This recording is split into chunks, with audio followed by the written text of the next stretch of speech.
સુંદર સવારના સર્વને જય શ્રી સ્વામિનારાયણ, જય શ્રી કૃષ્ણ. જીવનનો સાર શું છે?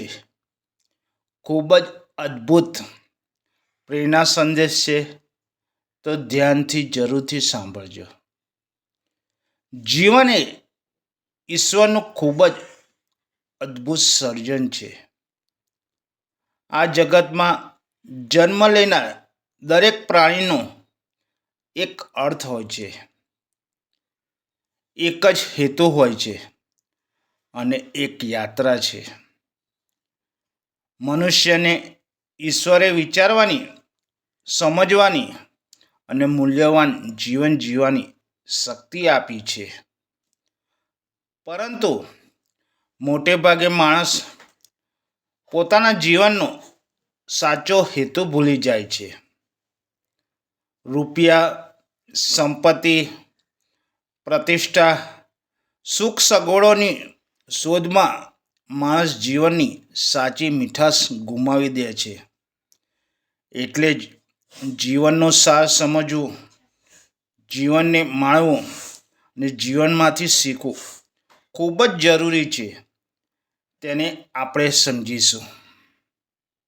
જીવન માત્ર શ્વાસ લેવું નથી, માત્ર જીવવું નથી. જીવન એટલે મૂલ્યો, અનુભવો અને સંવેદનાઓ સાથે જીવવું જરૂરી છે. જીવન એક સંગીત છે, જેને યોગ્ય રીતે વગાડીએ તો મીઠાશ છલકાય. જીવન એક પુસ્તક છે, જેમાં દરરોજ નવા પાઠ લખાય છે. જીવન એક સફર છે, જ્યાં મુકામ કરતાં મુસાફરી જ વધારે મહત્વપૂર્ણ છે. જીવનનો સાચો અર્થ છે સંતોષ, સંસ્કાર, પ્રેમ, સેવા, સત્ય અને ધર્મ. મનુષ્યના જીવનમાં 4 પડાવમાં વહેંચવામાં આવ્યું છે. 1 બાળપણ, 2 યુવાન, 3 પૌરાવસ્થા અને 4 ગળપણ. દરેક પડાવનો પોતાનો એક રંગ હોય છે. જો આપણે દરેક રંગને સ્વીકારીને જીવન જીવીએ તો જીવન સુંદર બની જાય છે. જીવનની કસોટીઓ સરળ હોતી નથી. સંજોગો, દુઃખ, અભાવ, નિષ્ફળતા આ બધું જીવનનો ભાગ છે. પરંતુ સાચો વિજય એ છે કે જે મુશ્કેલીમાં પણ હિંમત રાખે છે.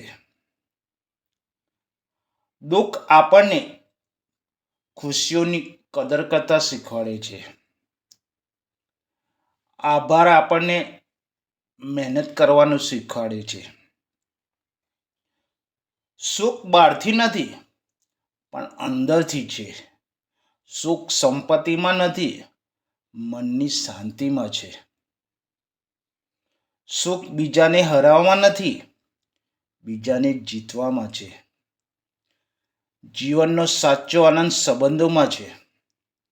માતા પિતાના આશીર્વાદ, જીવનસાથીનો સાથ. જીવન એટલે પ્રેમ કરવો, સેવા કરવી, શીખતા રહેવું, હસતા રહેવું અને બીજાને ખુશી આપવી.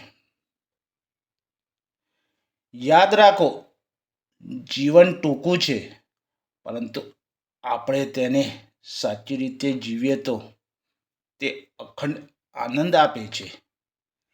એટલે જ જીવનનો સાર સંસ્કાર, પ્રેમ, સેવા અને સત્યના માર્ગ પર છે. આ છે જીવનનો સાચો સાર. ફરીથી સર્વને જય શ્રી સ્વામિનારાયણ.